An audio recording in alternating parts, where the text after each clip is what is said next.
Thank you. Daddy.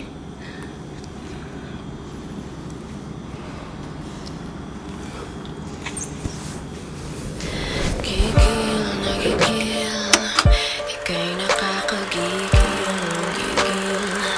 Di ko yata kayang pigilan, gumawa ng mapagsisisihan.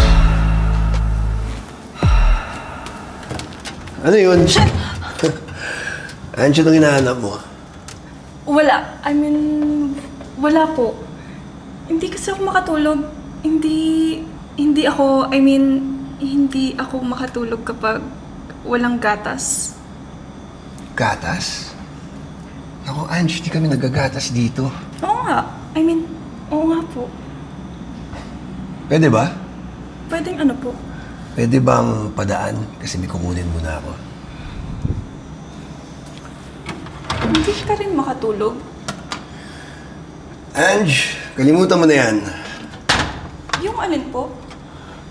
Oh, kita mo na? Nakalimutan mo na? Sorry po. Saan? Tito, I'm sorry. Magulo lang po talaga yung isip ko nun, kaya nagawa ko yun. Ayoko pong mag-iba yung tingin nyo sa akin. Sobrang lost lang po talaga ako. Di ko po talaga alam yung ginawa ko nun. Si Debbie lang po talaga yung naging kaibigan ko, kaya ayoko magka-problema kami. She's a sister to me. Sorry po talaga. Wala yun. Huwag mo nang isipin yun. Wala sa akin yun. Alam mo na, girls your age. Tito! Kaya mo, bukas na bukas, mag-grocery ako at bibili kita ng gatas. Wag na po.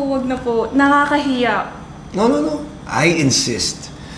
If you're like a sister to Debbie, then parang baby na rin kita. Hindi ka makakatulog ng walang milk. Ano kung matutulog dito 2 gabi pa? Hindi ba? Hala ka naman, buhating kita at ihele pa. And, at least for this weekend, I can be your daddy.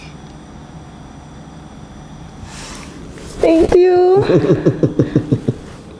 Daddy.